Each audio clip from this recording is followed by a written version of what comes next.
What's up, YouTube? How you doing? It's show time. The music.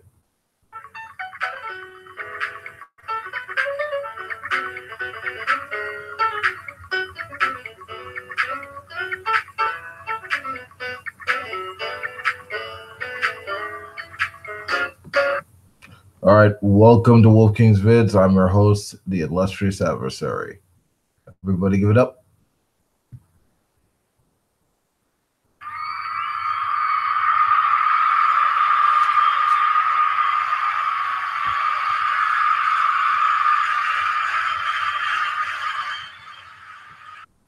Thank you, thank you. I noticed a number of the CCP members have been ranting against evolution.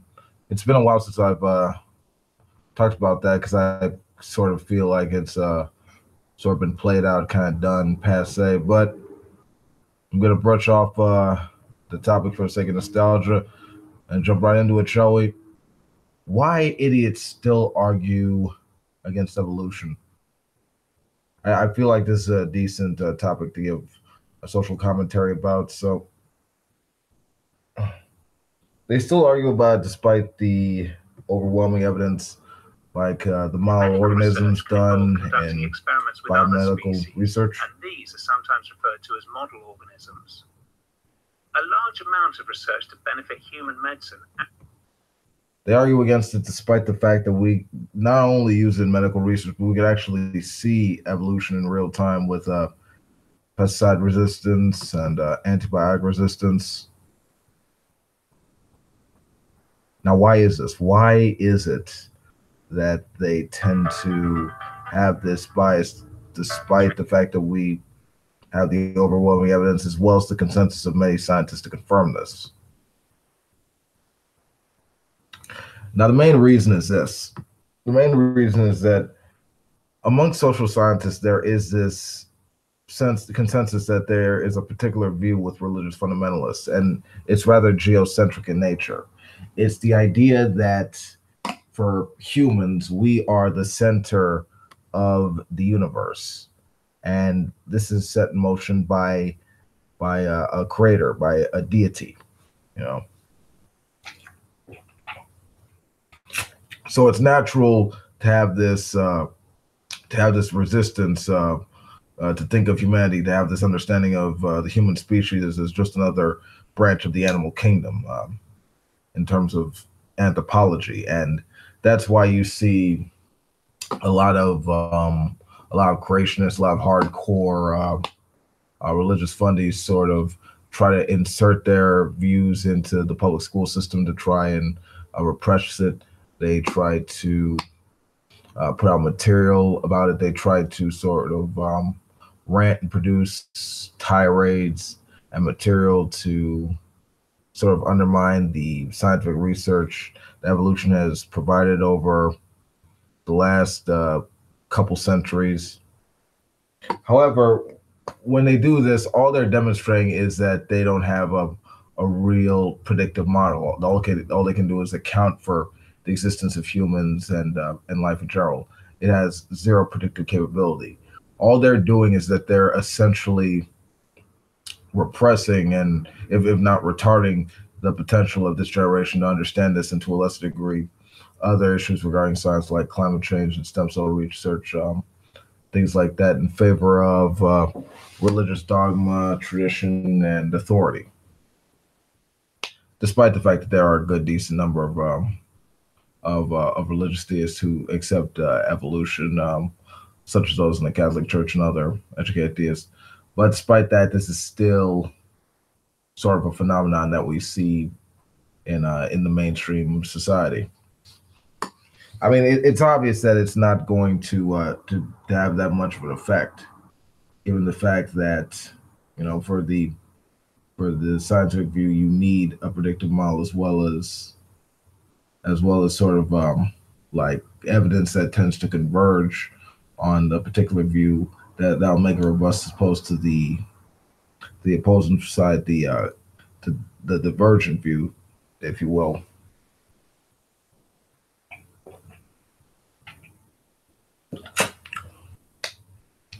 But ultimately, yeah, this it's not really surprising that that we're seeing this kind of resistance based on that one attitude that if you remove that sort of special view from the theist mindset, from that fundamentalist mindset, you'll get this sort of, you know, this attitude. You know, what if there's no special place in the universe for me, then what the hell's the point of me having faith or anything like that? And that sort of causes it. That's why see people like I think that Davos woman trying to use tax money to back religious views in school being promoted, things of that nature.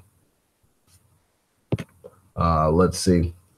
I think Jewish schools trying to use tax money as well to promote religious education over a more well-rounded, fact-based sort of education that also prepare them for the real world.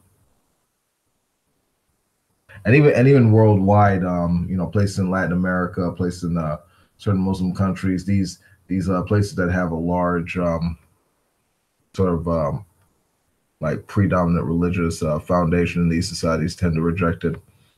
But like I said, that's not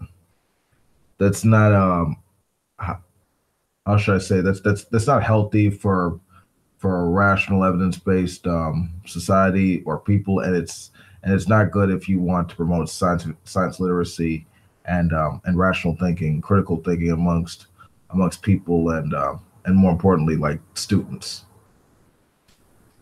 So yeah, I mean they can argue all they want, they could protest all they want, try to promote ideas, some kind of um, alternative. But I mean that's it's failed overall. There's no basis for that. That all that is just creationism in the lab coat.